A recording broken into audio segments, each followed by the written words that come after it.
Welcome friends.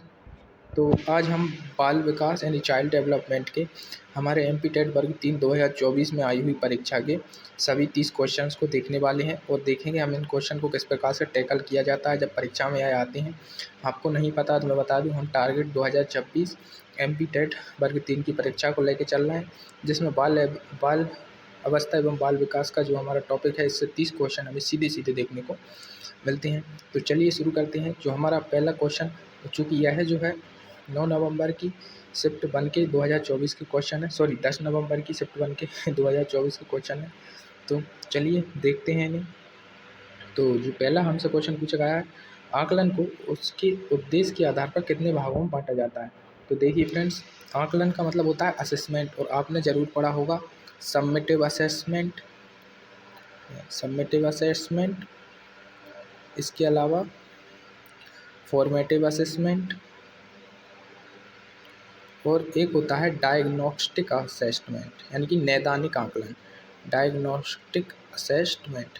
तो ये जो है हमारे 3 प्रकार के जो है आकलन होते हैं एएमपी ईएसबी के हिसाब से। वैसे तो 2 ही मेन होते हैं, सम्मेटिव और फॉर्मेटिव, लेकिन एमपी ईएसबी ने 3 प्रकार के माने हैं। इसके अलावा ये वैसे 4 प्रकार के होते हैं।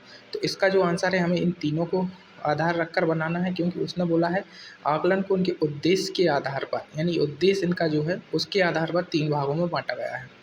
तो आपको नहीं पता तो ये रचनात्मक, योगात्मक और नैदानिक आकलन है। तो 3 प्रकार के होते हैं। तो इस क्वेश्चन थ्योरी वाला क्वेश्चन है और सीधा सीधा हम इसका आंसर 3 लगा देंगे और आगे बढ़ जाएंगे। इसके बाद अगला क्वेश्चन देखते हैं। अब हमसे पूछा है मानव विकास, मानव का वैज्ञानिक अध्ययन कब से करता है, जन्म से मृत्यु तक, जन्म से किशोर अवस्था तक।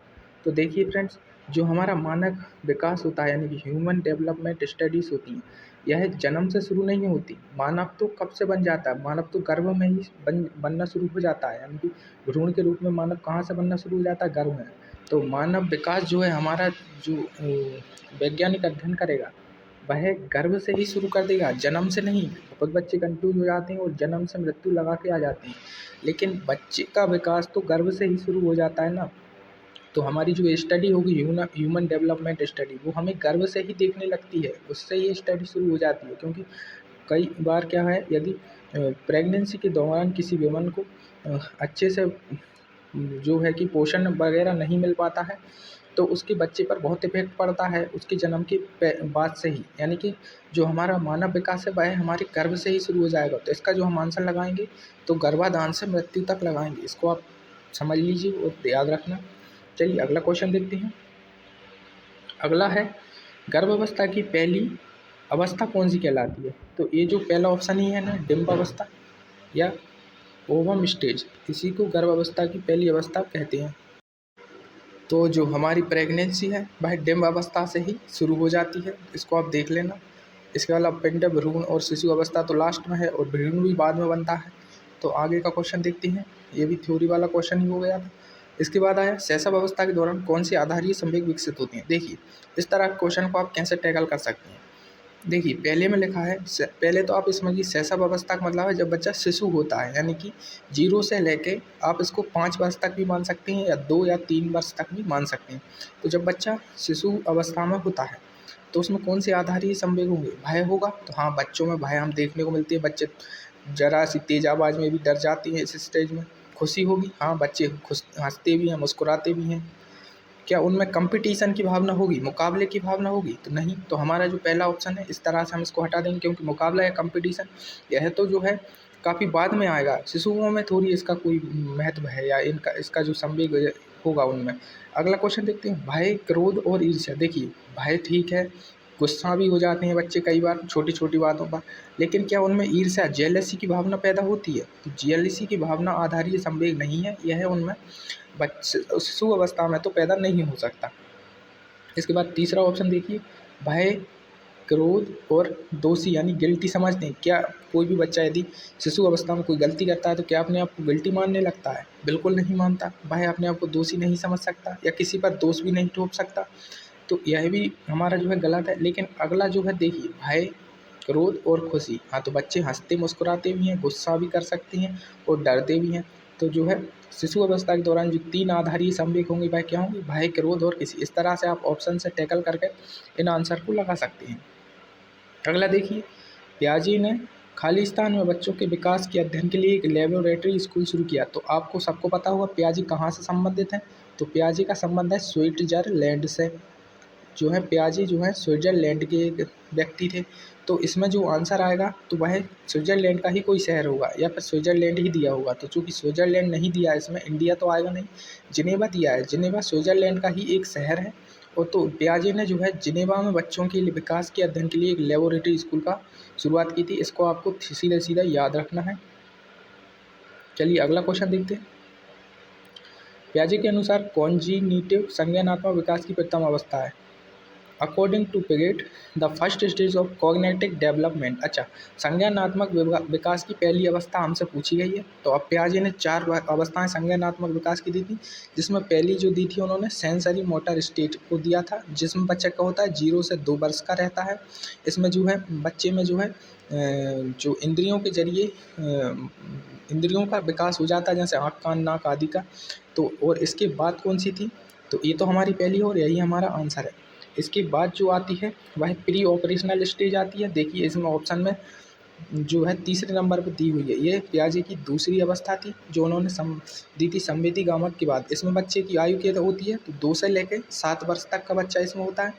इसके बाद कौन सी अवस्था आती है, तो इसके बाद आती है कंक्रीट, यानी कि ठोस यानी कि मूर्त चीज़ों को समझने वाली अवस्था, जो कि 7 से 11 तक चलती है। और चौथी जो अवस्था होती है उसको बोलते हैं औपचारिक, यानी कि फॉर्मल, यानी ये वाली चौथी अवस्था है। इस प्रकार से आप इसको यहीं पर देख लीजिए कि जो पियाजे ने दी थी पहली अवस्था तो ये हो गई, और इसके बाद दूसरी अवस्था जो है ये हो गई प्री ऑपरेशनल, तीसरी हो गई कंक्रीट वाली, और चौथी हो गई फॉर्मल वाली। तो ये पियाजे की जो है संज्ञानात्मक विकास की 4 अवस्थाएं हैं। इसमें बच्चे की आयु 0 से 2 होगी, इसमें 2 से 7 होगी, इसमें 7 से 11 पर जाएगी, और यहाँ पर 11 वर्ष से अधिक का बच्चा हो जाएगा चौथी वाली अवस्था में। सॉरी, मैंने इसको थोड़ा ये पहले के लिए, दूसरे के लिए, तीसरे के लिए और चौथे के लिए है। इस प्रकार से आप समझ सकते हैं। चलिए आगे देखते हैं। पुरुषों एवं महिलाओं के निष्पक्ष रहने की प्रक्रिया को क्या कहते हैं, यानी कि पुरुष और महिलाएं जब निष्पक्ष नहीं, यानी किसी का पक्ष नहीं लेंगी तो उसको क्या कहेंगे। तो देखिए हिंदी में आप इसको आसानी से समझ सकते हैं, लैंगिक निष्पक्षता कहेंगे इसको, क्योंकि इसमें निष्पक्ष रहना है। यदि वो बोलता पुरुषों एवं महिलाओं के समान रहने की प्रक्रिया को क्या कहते हैं, तब हम इसका चौथा ऑप्शन लगाते जो था लैंगिक समानता। इसके अलावा लैंगिक जागरूकता और संवेदनशीलता का यहाँ पर कोई है नहीं।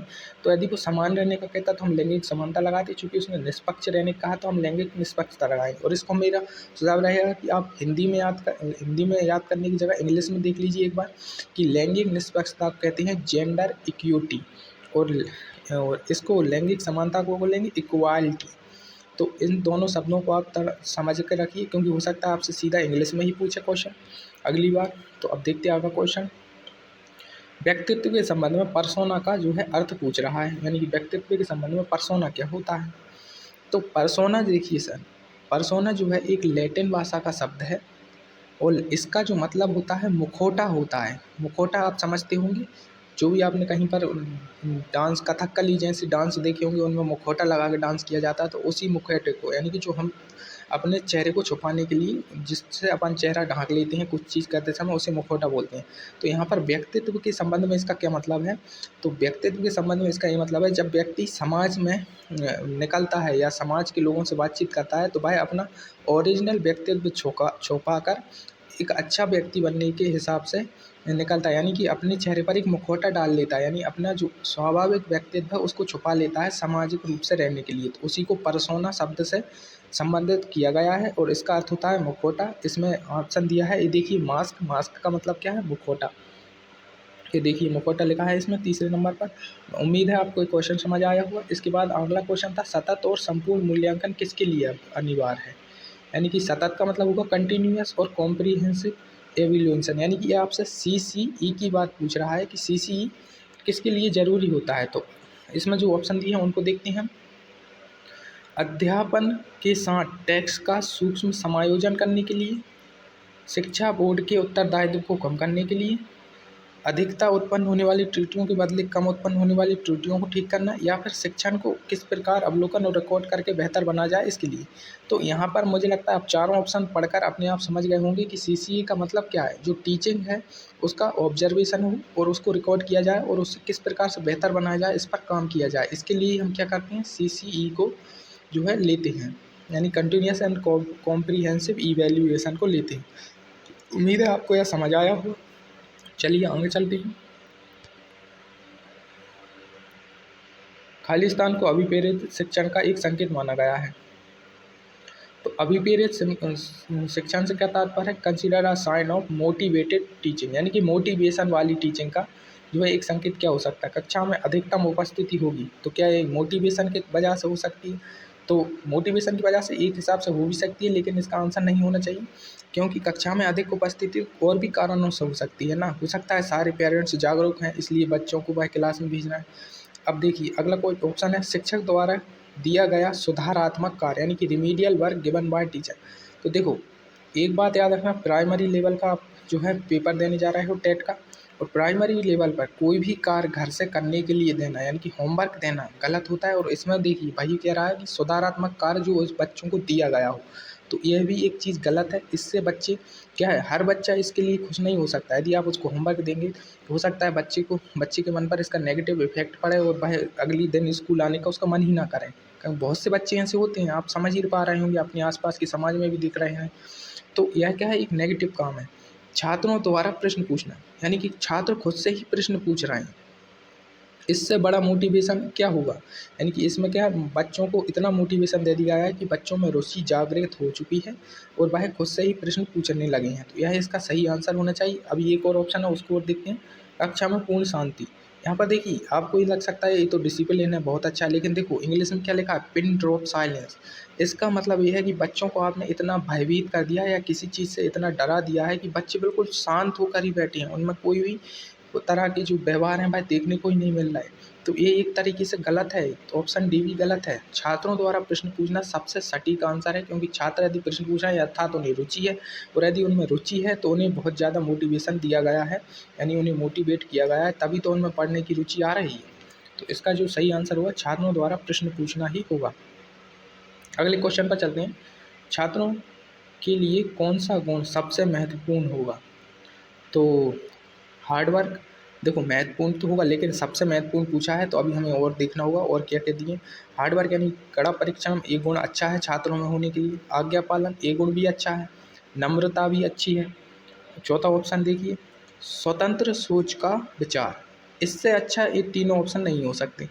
यानी स्वतंत्र सोच से इसका मतलब ये है कि बच्चा सिर्फ आप पर या उसके घर वालों पर या समाज पर निर्भर नहीं है, उसकी अपनी एक स्वतंत्र सोच है और वह अपने आप से खुद के डिसीजन ले सकता है, सोच सकता है कि क्या गलत है क्या सही, और इससे अच्छा किसी बच्चे में गुण हो ही नहीं सकता। यानी कि जो हमारा आंसर होगा स्वतंत्र सोच का विचार होगा, क्योंकि छात्रों के लिए सबसे महत्वपूर्ण होता है। यानी कि उनकी सोच जो है किसी के पराधीन नहीं है, वह किसी एक व्यक्ति के हिसाब से नहीं सोच रहे हैं। क्या एक व्यक्ति ने उनको बता दिया कि ऐसा ही होता है तो बस वो ऐसा ही मान रहे हैं, वह अपना भी दिमाग लगा रहे हैं उस चीज़ को समझने में कि ऐसा क्यों होता है या क्यों हो रहा है या ऐसा क्यों मैं मानूं। तो इस तरीके से अपने आप से तर्क कर रहे हैं। तो स्वतंत्र सोच क्या है, सबसे बड़ा और इम्पोर्टेंट जो है उनमें गुण है। ठीक है, अगला क्वेश्चन देखते हैं। इनमें से हमें चार ऑप्शन दिए हैं और इनमें से कौन सा गलत है यह हमें बताना है। तो हम देखते हैं एक बार। डर या तो प्रत्यक्ष जुड़ाव से या किसी ऐसी कुछ उत्तेजनाओं का अनुभव करके सीखा जाता है जो स्वाभाविक रूप से डर पैदा करती हैं। देखिए फ्रेंड्स, यहाँ पर जो ईएसवी ने जो है मिसप्रिंट किया है, हिंदी वालों के साथ धोखा किया है, आप सोच सकते हैं। यहाँ पर डर लिखा है, डर जो भय होता है ना उसको लिखा है, लेकिन यहाँ पर उन्होंने डर कर दिया है उसको। तो ये बोल रहा है डर या तो प्रत्यक्ष जुड़ाव से या फिर ऐसी कुछ उत्तेजनाओं का अनुभव करके सीखा जाता है जो स्वाभाविक रूप से डर को पैदा करती हैं। देखिए हमें यहाँ पर सबसे पहले तो आप इसको क्वेश्चन को टैकल करना कैसे करना है वो समझिए। यहाँ पर आपसे गलत वाला पॉइंट पूछा है, यानी कि आपको नेगेटिव पॉइंट को ढूंढना है, पॉजिटिव को नहीं ढूंढना। तो यहाँ पर आप देखेंगे तो डर के बारे में जो परिभाषा लिखी गई है वह सही है। या तो यह प्रत्यक्ष जुड़ाव से आ सकता है या ऐसी कुछ उत्तेजनाओं का अनुभव करके भी आ सकता है जो स्वाभाविक रूप से डर पैदा करें। जैसे आपसे भूत प्रेत की बात करना, ये स्वाभाविक रूप से डर और डर वाली बात है, इससे डर पैदा होगा। तो ये वाला ऑप्शन जो है नहीं हो सकता इसका, क्योंकि हमें नेगेटिव वाला ढूंढना है। फिर दूसरा को ऑप्शन देखिए, छोटे बच्चे बच्चों या बड़े बच्चों की तुलना में अधिक चीज़ों से नहीं डरते। तो ये बोल रहा है कि जो छोटे बच्चे हैं वह बड़े बच्चों की तुलना में अधिक चीज़ों से नहीं डरते। देखिए यही हमारा सही आंसर होगा, क्योंकि छोटे बच्चे ही तो सबसे ज़्यादा डरते हैं, बड़े बच्चे तो कम डरते हैं, लेकिन इसमें उल्टा बोला गया, तो यही भी हमारा आंसर है। इसके अलावा दो और ऑप्शन को देखते हैं, वो क्या बोल रहा है। डर बच्चे के विकास और जीवन में सफलता को बहुत नुकसान पहुंचा सकता है। तो ये भी सही है, लेकिन हमें नेगेटिव ढूंढना था ना, और नेगेटिव हमने ढूंढ लिया, ये वाला नेगेटिव है, ये उल्टा बोल रहा है।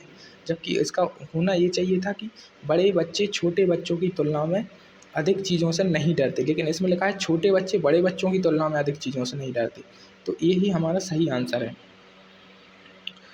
डर अधिकतर छोटे बच्चों को प्रभावित करता है। तो ये भी सही बात है, ये भी पॉजिटिव क्वेश्चन है, तो हमें तो नेगेटिव ढूंढना था, तो ये भी नहीं होगा। चलिए आगे बढ़ते हैं। अब फिर से पियाजे की कॉग्निटिव डेवलपमेंट के सिद्धांत के किस चरण में भाषा का विकास शुरू हो जाता है, पूछा। यानी कि पियाजे का जो संज्ञानात्मक विकास है उसके किस चरण से भाषा का विकास होगा। देखिए सेंसरी मोटर स्टेज भाषा के विकास के लिए नहीं है, इसमें तो बच्चा 0 से 2 साल का ही रहेगा। कंक्रीट ऑपरेशनल स्टेज, फॉर्मल या फिर प्री ऑपरेशनल स्टेज। तो देखिए जो प्री ऑपरेशनल स्टेज होगी, प्री ऑपरेशनल स्टेज में बच्चा 2 से लेकर 7 वर्ष का होगा, और आप देखिए इसी उम्र में बच्चा जो है बोलने लगता है, चीज़ों को समझने लगता है। इसके अलावा उसे जो है हम वर्णमाला आदि का ज्ञान भी देते हैं। यानी कि भाषा का विकास एक तरीके से प्री ऑपरेशनल स्टेज से शुरू हो जाता है, यानी 2 से 7 वर्ष के बीच में शुरू हो जाता है। अब जिसमें और ऑप्शन जो है कंक्रीट, इसमें तो बच्चा और भी बड़ा हो चुका है, तो इससे तो पहले ही बच्चे का जो है विकास शुरू हो गया। तो इसका जो आंसर होगा प्री ऑपरेशनल स्टेज सबसे सटीक आंसर होगा। चलिए आगे बढ़ते हैं। जॉन वॉटसन के अनुसार आत्मनिरीक्षण कैसा होता है। अनुसंधान का एक वैध तरीका, अवैज्ञानिक होता है, व्यवहारवाद का आधार होता है, या फिर उपयोग में दिमाग का अध्ययन होता है। देखिए सबसे पहले मैं बता दूं, इसका आंसर होगा अवैज्ञानिक। यानी कि जॉन वॉटसन ने जो आत्मनिरीक्षण होता है, यानी कि जो इंट्रोस्पेक्शन होता है, यानी कि किसी दूसरे व्यक्ति के से बात कर बोलकर उसके बारे में निरीक्षण निकालना कि यह कैसा है, इस तरीके का आत्मनिरीक्षण होता है। तो इसे अवैज्ञानिक माना है जॉन वॉटसन ने। क्यों? तो आपको पता होगा कि जो जॉन वॉटसन है इन्हें व्यवहारवाद का जनक माना जाता है, व्यवहारवाद का जनक। और व्यवहारवाद क्या कहता है? व्यवहारवाद के अनुसार मनोविज्ञान एक प्रकार का क्या है? विज्ञान है। जो मनोविज्ञान होता है वह एक प्रकार का विज्ञान होता है।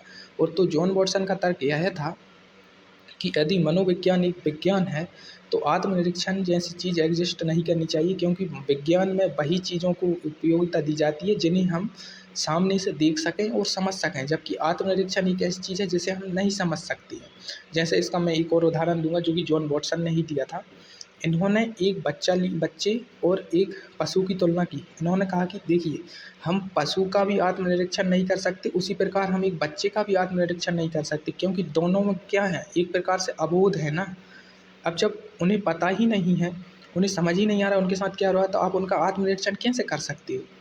और दूसरा इन्होंने व्यक्तिवाद का सिद्धांत भी दिया, जिसके अनुसार प्रत्येक व्यक्ति अपने हिसाब से व्यक्ति परक होता है। आत्मनिरीक्षण क्या होता है? व्यक्ति परक होता है। चूँकि हर व्यक्ति को पता नहीं होता कि उसके अंदर क्या क्षमता है, तो दूसरे को कैसे पता चल जाता है। तो आत्मनिरीक्षण को इन्होंने क्या माना था? अवैज्ञानिक माना था। जॉन वॉटसन ने, इसको याद रखेंगे, यह व्यवहारवाद के जनक थे। और जो मनोविज्ञान है उसको एक विज्ञान मानते थे, और विज्ञान के अनुसार उन्हीं चीज़ों पर विश्वास होता है जो कि देखी जा सकें या समझी जा सकें या जिनके प्रूफ एग्जिस्ट करते हैं। तो आत्मनिरीक्षण के कोई प्रूफ इस तरह से नहीं थे और यह व्यक्तिपरक होता था। तो जॉन वॉटसन ने आत्मनिरीक्षण को अवैज्ञानिक करार दिया था। सीधा सीधा आपको याद रखना है। अगले पर चलते हैं। शिक्षा अच्छी प्रेरणा के साथ समस्या समाधान पाठ का परिचय। शिक्षक अच्छी प्रेरणा के साथ समस्या समाधान पाठ का परिचय देता है और फिर प्रस्तावित समाधान के लिए कहता है कोई सुझाव सामने नहीं आ रहा, शिक्षक को सबसे अच्छी सलाह दी जाती है। एक मिनट में इसको इंग्लिश में पढ़ना चाहूँगा। The teacher introduce a problem solving lesson. तो पहले यह बोल रहा है कि कोई भी शिक्षक जो है अपनी कक्षा में एक प्रॉब्लम सॉल्विंग, यानी जो प्रॉब्लम को सॉल्व करने वाला तरीके होते हैं, इस प्रकार का पार्ट अपनी कक्षा में पढ़ाता है। विथ या गुड मोटिवेशन, किसके साथ? अच्छी अभिप्रेरणा, यानी अच्छे मोटिवेशन के साथ कि बच्चे कुछ सीखेंगे। And then ask for proposed solution. और इसके बाद जो भी उसने ऐसा प्रॉब्लम सॉल्विंग मैथड जिस चीज़ के बारे में पढ़ाया उसके बारे में फिर उनसे वह हल मांगता है, यानी कि अब आप इसको हल करके बताओ, इस तरीके से इससे ये प्रॉब्लम सॉल्व हो रही, इस तरीके से तो हल करके बताओ उसको। No suggestion are forthcoming, लेकिन कोई भी जो है सुझाव सामने नहीं आता, यानी कोई भी बच्चा खड़ा नहीं होता या बोलता नहीं है कि इसको ऐसे किया जा सकता है, इस सवाल को या इस तरीके से किया जा सकता है, इस तरह का बच्चा कुछ बोलता नहीं है। Teacher is best advice to, तो टीचर को क्या करना चाहिए आपसे ये पूछ रहा है ऐसी स्थिति में। प्रेरणा को तब तक दोहराए जब तक कि बच्चे जवाब ना दें। तो ये कह रहा है कि मोटिवेशन को तब तक दोहराओ जब तक कि बच्चे जवाब दें, लेकिन इसमें प्रॉब्लम ये है कि बच्चे तो जवाब दे ही नहीं पा रहे हैं ना। आप कितना भी उन्हें मोटिवेशन दे दो, जब बच्चों को उस चीज़ को समझ ही नहीं पाया उन्होंने प्रॉब्लम सॉल्विंग मेथड, तो वो आपको जवाब कैसे दे देंगे। तो ये तो इसका आंसर नहीं हो सकता, यानी ये टीचर को ये तो नहीं करना। फिर बोल रहा है विद्यार्थी से उसके पाठ पढ़ने को कहें, ये भी देखिए गलत है, क्योंकि आपको बाल केंद्रित शिक्षा देनी है। विद्यार्थी से पाठ पढ़ने को कहना क्या मतलब है, आपको पाठ समझाना है ना। तो विद्यार्थी पाठ पढ़ के क्या करेगा, विद्यार्थी तो तब पाठ पढ़ेगा जब आप उसको समझा दो वो चीज़ें। इसके बाद पूछा इसने एक दिलचस्प फिल्म स्ट्रिप दिखाएं, इसका भी कोई लॉजिक नहीं बनता। आप फिल्म स्ट्रिप से मतलब है, इसका मतलब कोई फिल्म स्ट्रिप इस तरह उससे संबंधित कोई चीज़ को दिखाना, लेकिन इसका भी कोई लॉजिक नहीं है। इसका जो सही आंसर है वह कुछ निजी प्रस्ताव सामने रखकर छात्र छात्राओं की सोच को प्रस्तावित करना, यानी कि एक तरीके से उन्हें हिंट देना। यानी कि आपने पहले प्रॉब्लम सॉल्विंग मेथड बता दिया, लेकिन कोई भी बच्चा उसके ज़रिए उस सवाल को हल नहीं कर पा रहा है, तो आप कुछ हिंट दीजिए अपनी तरफ से, कुछ ऐसे प्रस्ताव बताइए, यानी ऐसी चीज़ें बताइए, उदाहरण अलग से कोई उदाहरण दीजिए जिससे बच्चा उसको कनेक्ट कर पाए। यानी आपको हिंट देना है, कुछ निजी प्रस्ताव सामने रखकर छात्र छात्राओं की सोच को क्या करना है, आपको प्रोत्साहित करना है, मोटिवेट करना है, ताकि वो उस तरीके से फिर आपका जो आपने जो प्रॉब्लम सॉल्विंग मेथड बताया उस तरीके से फिर उस चीज़ को देख पाएँ। ठीक है, तो इसका आंसर डी होगा।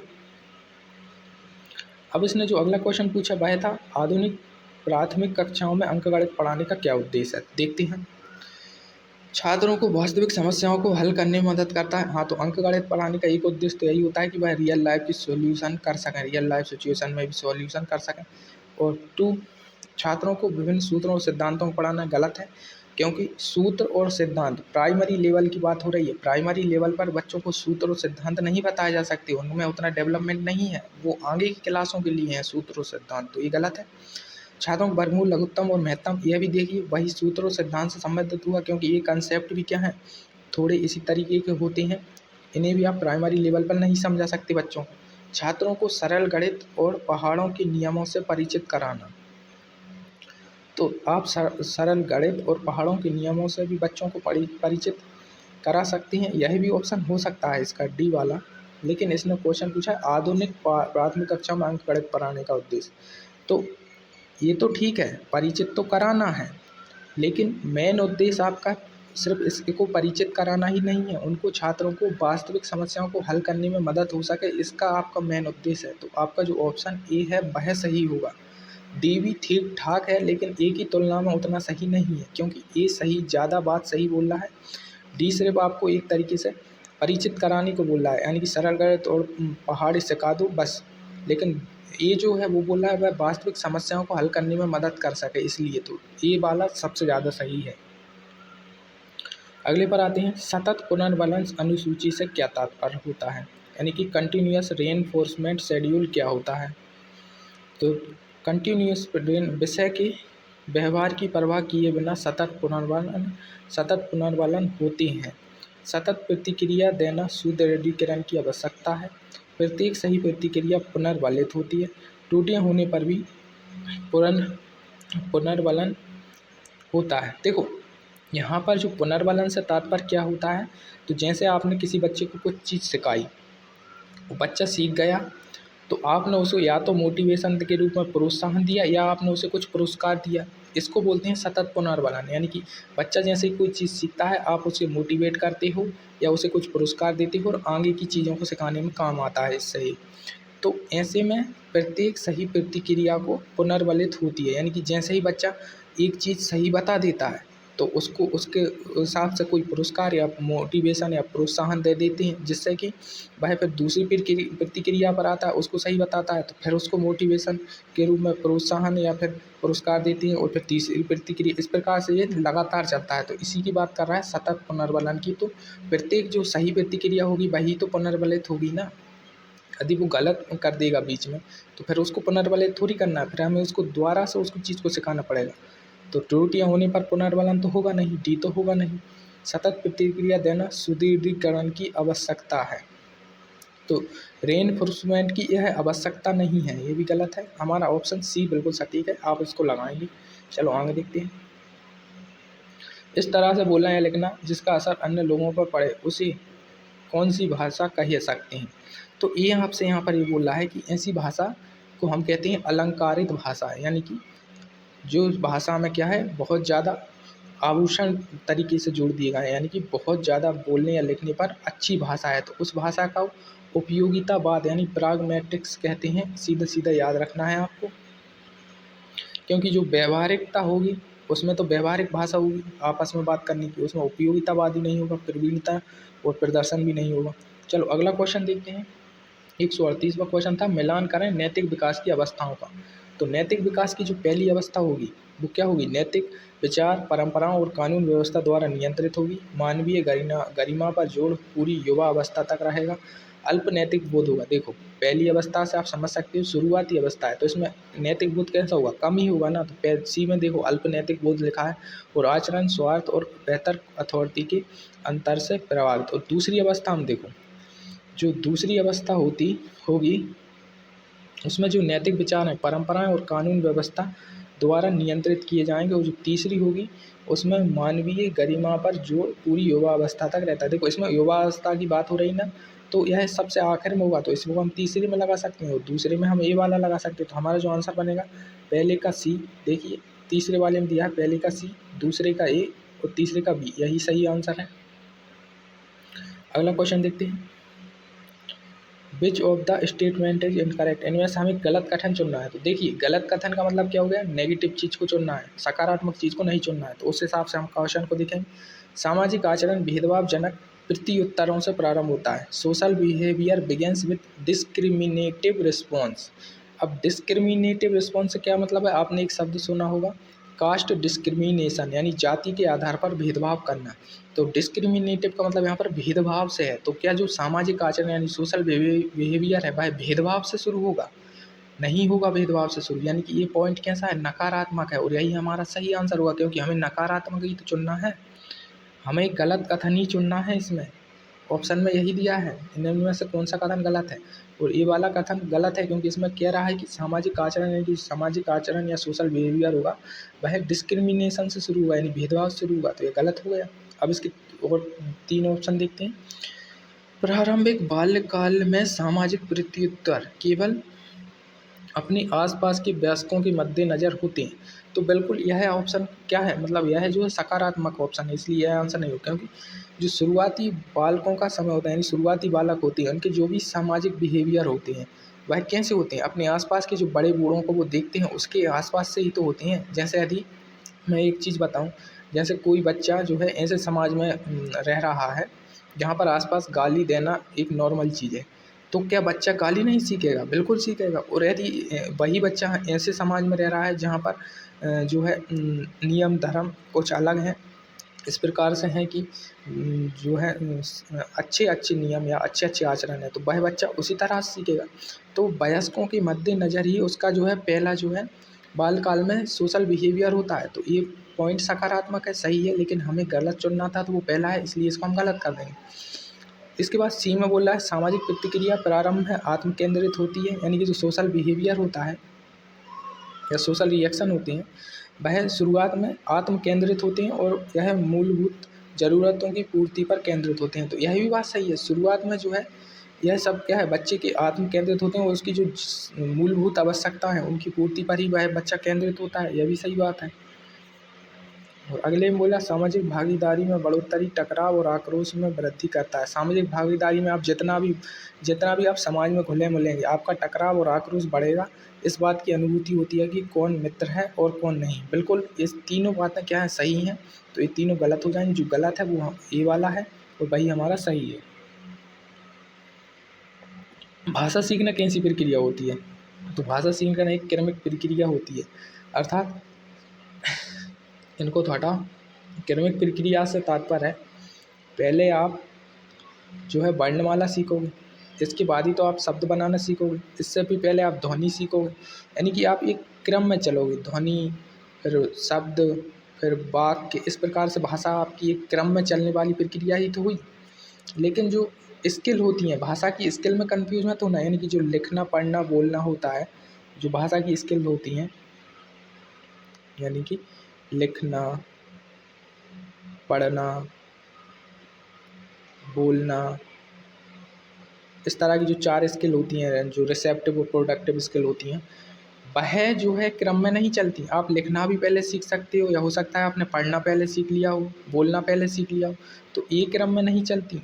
लेकिन जो भाषा और सीखने का तरीका होता है वह एक क्रम में ही होता है, यानी कि पहले आप वर्णमाला सीखोगे, फिर शब्द सीखोगे, फिर वाक्य सीखोगे, इस तरीके से चलता है। तो इसको आप ध्यान रखना। सीधा सीधा क्वेश्चन, एक बच्चा रोने लगता है जब उसकी दादी उसे उसकी माँ की गोद से ले जाती हैं, तो बच्चा क्यों रो रहा है, यह पूछ रहा है। यानी कि कोई बच्चा अपनी माँ के पास है, तभी उसकी दादी आती हैं और उस बच्चे को ले जाती हैं, तो बच्चा रोने लगता है, किस कारण से? सामाजिक चिंता की वजह से। समाज के बारे में उसका कॉन्सेप्ट ही नहीं पता, तो वो सामाजिक चिंता क्या करेगा? भावनात्मक चिंता बिल्कुल सही आंसर है। यानी कि बच्चे का जो है इमोशनल रूप से चिंता हो जाती है कि ये तो मेरी माँ से दूर ले जा रही है, मैं माँ से दूर हुआ है, तो इस कारण से वह एक इमोशन में बहकर रोता है, क्योंकि उसे डर लगने लगता है या चिंता होने लगती है कि मेरी माँ दूर चली गई। तो यही हमारा जो है आंसर होगा, भावनात्मक चिंता की वजह से बच्चा क्या है, रोने लगता है जब उसे उसकी माँ से लिया जाता है। तो जब बच्चा रो रहा हो तो आप शायद क्या करेंगे?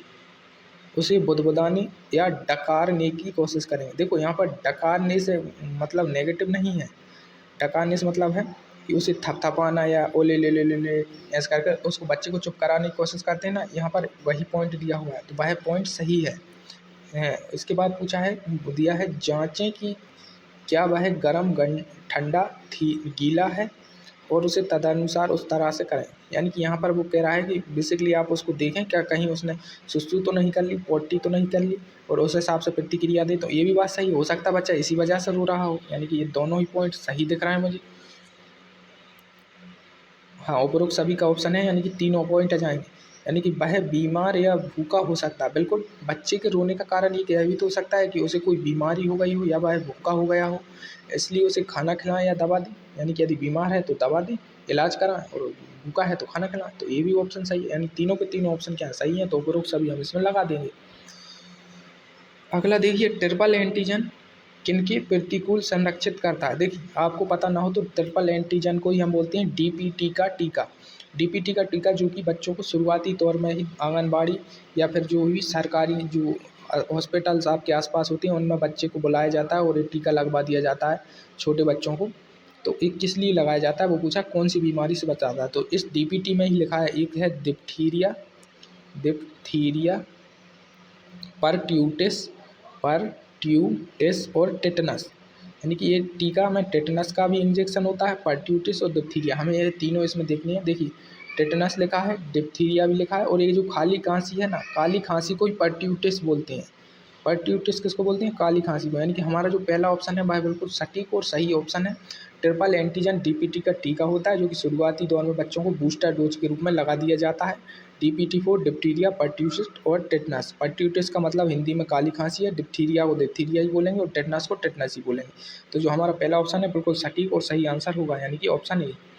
इसके बाद अगला क्वेश्चन देखते हैं, समावेशी शिक्षा प्रणाली में हमें किस प्रकार की इवैल्यूएशन या मूल्यांकन प्रणाली की आवश्यकता होती है? तो देखो, समावेशी शिक्षा से क्या तात्पर्य है? सभी प्रकार के लोगों को एक साथ इकट्ठा करके सभी बच्चों को एक ही क्लास में शिक्षा देना क्या है? समावेशी शिक्षा है, जो कि हमारी एनईपी नेशनल एजुकेशन पॉलिसी 2020 ने कहा है कि हमें बच्चों को कैसे देनी है? समावेशी शिक्षा देनी है, यानी किसी से भेदभाव या नहीं दिखाना है। तो समावेशी शिक्षा प्रणाली कठोर होगी। देखो, कठोर तो एक तरीके से नेगेटिव पॉइंट है, तो इसको तो सीधे सीधा हटा दो, क्योंकि हमारा जो ऑप्शन जो क्वेश्चन पूछा गया है सकारात्मक है, आंसर हमें सकारात्मक देना है। इसके बाद देखिए, बी में पूछा है विविध या डाइवर्सिफाइड, तो बिल्कुल ये सही आंसर हो सकता है। कारण क्या है? विविधता तो आएगी ना, जब आप विभिन्न विभिन्न प्रकार के बच्चों को एक साथ बिठाओगे तो कितनी विविधता हो जाएगी। तो और विविधता एक अच्छा पॉइंट होता है, जैसे आपने सुना होगा अनेकता में एकता भारत की विशेषता, यानी भारत में बहुत सारी विविधताएं हैं और यह हमारी एक विशेषता है, कमजोरी नहीं है। ये हमारी विविधता है कि हमारे यहाँ पर कई सारी संस्कृतियाँ, कई सारी भाषाएं सब एक साथ घुल मिलकर मिली हुई हैं। तो ये हमारी विविधता क्या है? एक तरीके से विशेषता है। तो ये विविधता क्लास में होना समावेशी शिक्षा प्रणाली में मूल्यांकन की प्रणाली की एक आवश्यकता हो सकती है। देखो केवल लेखन आया, यानी कि केवल लगा हो वो पॉइंट कैंसिल हो जाता है, नेगेटिव। केवल पढ़ना नेगेटिव, तो सीधा आंसर क्या हो जाएगा, विविध। ठीक है, अगला क्वेश्चन देखते हैं। जब हम बच्चे को शिक्षा प्रणाली से बाहर करते हैं तो समाज में एक क्या शुरू हो जाता है, यानी कि कोई बच्चा है और उसे हमने शिक्षा प्रणाली से बाहर कर दिया, तो क्या इससे समावेश शुरू हो जाए। अभी मैंने समावेशी शिक्षा बताई, उसमें क्या होता है, हम सब विभिन्न प्रकार के बच्चों को एक साथ पढ़ाते हैं।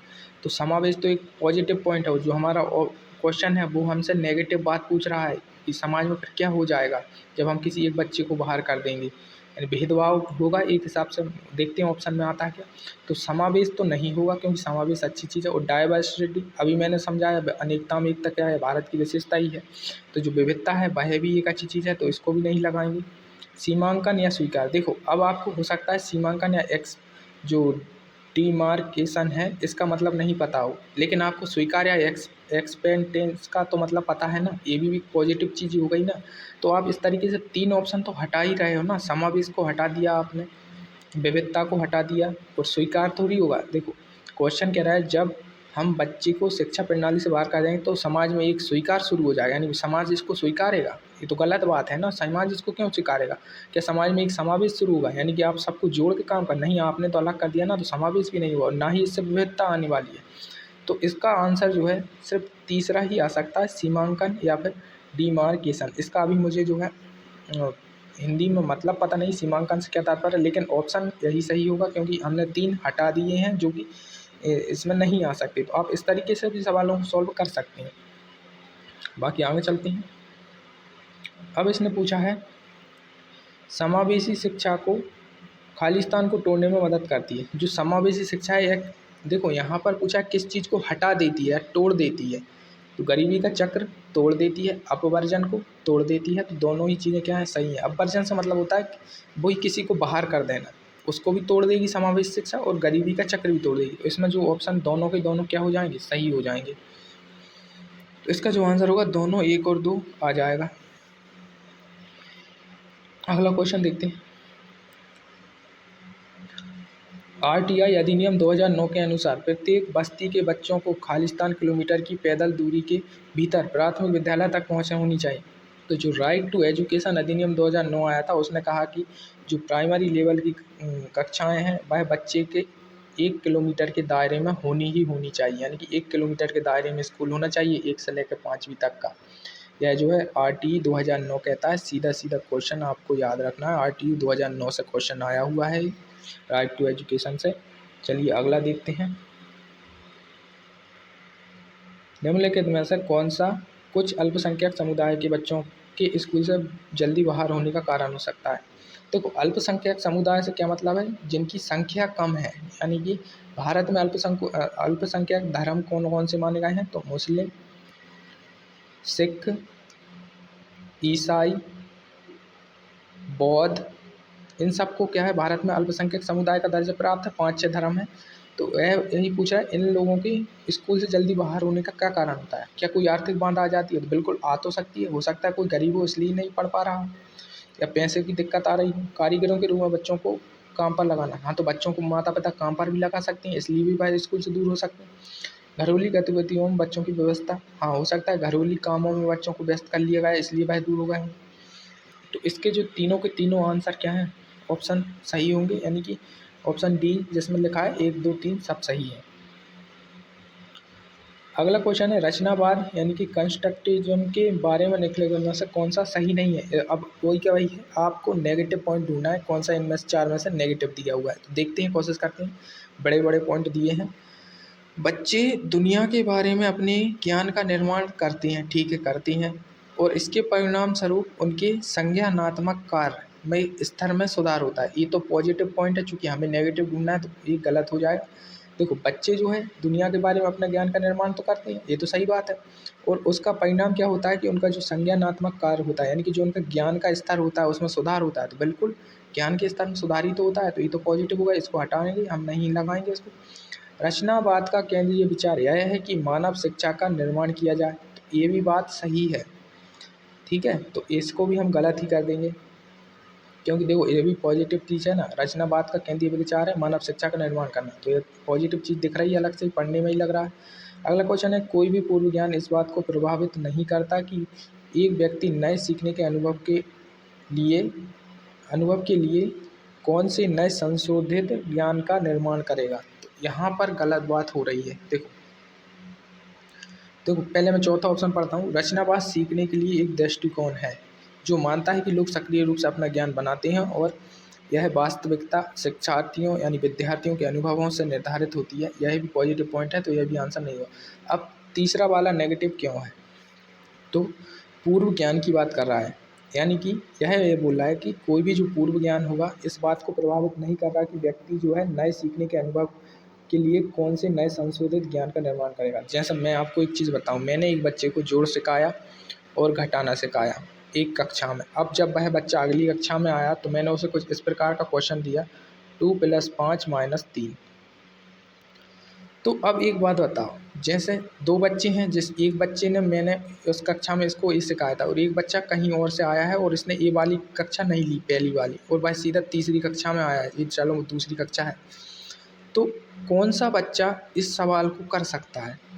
तो जिस बच्चे ने जोड़ और घटाना सीख रखे हैं वही इस सवाल को करने का सबसे ज़्यादा काबिल है ना, कि जो बच्चा जिसने जोड़ घटाना नहीं सीखे भाई एकदम से जोड़ और घटा, या इसको सिर्फ जोड़ ही आता है घटाना आता नहीं, वह कर देगा। तो ऐसा तो नहीं हो सकता ना। तो ये यही बोला है कि कोई भी पूर्व ज्ञान इस बात को प्रभावित नहीं करता कि एक व्यक्ति नए सीखने के अनुभवों के लिए कौन से नए संशोधन ज्ञान का निर्माण करेगा। तो इस बात को प्रभावित करता है, इसमें लिखा है नहीं करता। पूर्व ज्ञान प्रभावित करेगा और इसमें लिखा है नहीं करता, तो ये क्या हो गया, नेगेटिव होगा, यही हमारा क्या होगा, सही आंसर हो गया। अगला देखते हैं, और यह लास्ट क्वेश्चन होगा आज की क्लास का, 150वां क्वेश्चन है। निम्नलिखित में से कौन सा कारक निर्धारित करता है कि अधिगम कितनी आसानी से और शीघ्रता से किया जा सकता है, यानी कि जो लर्निंग है वह आसानी से भी हो और जल्दी हो जाए, यह कौन सा कारक निर्धारित करेगा। मोटिवेशन एक तरीके से, हाँ मोटिवेशन कर सकता है, स्किल, संवेग या अभियोग्यता या एप्टीट्यूड। तो देखो मोटिवेशन प्रभाव तो डालेगा, लेकिन अगर आपके पास योग्यता ही नहीं है उस चीज़ को सीखने की, या योग्यता आप में कम है, तो फिर मोटिवेशन का क्या ही कर लोगे। यदि आप में बहुत मोटिवेशन है, मैं तो 24 घंटे पढ़ूंगा, 24 घंटे ज़्यादा हो जाएगा, मैं तो 12-12 घंटे पढ़ूंगा और ये परीक्षा पास कर लूँगा, लेकिन आप जो 12 घंटे में पढ़ रहे हो, कोई व्यक्ति वही चीज़ 3 घंटे में कर दे रहा है और 2 घंटे आपसे एक्स्ट्रा पढ़ रहा है, टोटल 5 घंटे पढ़ रहा है। जो आपने 12 घंटे में पढ़ा उसने वह 3 घंटे में ही पढ़ लिया और 2 घंटे और अलग से भी पढ़ लिया। तो आप भले ही 12 घंटे की मेहनत कर रहे हो, आपके पास मोटिवेशन है, आपको निकालना है, आपने 12 घंटे की मेहनत की, लेकिन जिस व्यक्ति के पास एप्टीट्यूड है यानी कि योग्यता है या अभियोग्यता है, वह तो यह चीज़ें 5 घंटे में ही कर दे रहा है ना, और आपसे बेहतर कर दे रहा है, तो आपके मोटिवेशन का आप कर ही क्या लोगे। तो इसमें जो है सटीक आंसर होगा वो एप्टीट्यूड यानी योग्यता होगा, यानी कि योग्यता या अभियोग्यता वह कारक है जो अधिगम के बारे में बताती है कि अधिगम को कितनी आसानी से और कितनी जल्दी सीखा जा सकता है। तो इसका आंसर चौथा है। और इसी प्रकार से हमारे जो है 30 क्वेश्चन समाप्त हो चुके हैं, और ये क्लास जो है 10 नवंबर की शिफ्ट 1 से लिए गए क्वेश्चनों पर आधारित थी, जो कि 2024 में MP-TET वर्ग 3 की परीक्षा से थी। चूँकि हमारा टारगेट 2026 की परीक्षा है, इसके लिए हमें क्वेश्चन को समझना भी होगा, तो प्रीवियस ईयर क्वेश्चन के आधार पर ही जो है नए क्वेश्चन बनाए जाते हैं, तो यहाँ से आपको फ़ायदा भी बहुत मिलेगा। तो जो भी है जैसे भी है, आपको जो है प्रीवियस ईयर क्वेश्चन जो सेट में आए हुए हैं, और जैसे आपकी भाषा संस्कृत है तो उसके देखिए आप, आपकी भाषा जो आपने हिंदी इंग्लिश लिया है तो उसको देखिए, इसी के साथ मैथ की क्लासें चली रही हैं, मैथ को देखिए, और बाल विकास के लिए भी क्वेश्चन देखिए, और पर्यावरण के लिए भी क्वेश्चन देखिए। तो जितना आप मेहनत करोगे उतने अच्छे आपके जो है रिजल्ट में रहेंगे। मेरी उम्मीद है सभी विद्यार्थी 100+ नंबर ला सकते हैं, क्योंकि काफ़ी सिंपल जो है सवाल आते हैं, और 150 ऑप्शंस में से यदि आप 100 ऑप्शंस सही कर रहे हैं तो मतलब आपने पढ़ा रखा है, बहुत पढ़ रखा है। तो ठीक है, मिलते हैं आपसे अगली वीडियो में, धन्यवाद।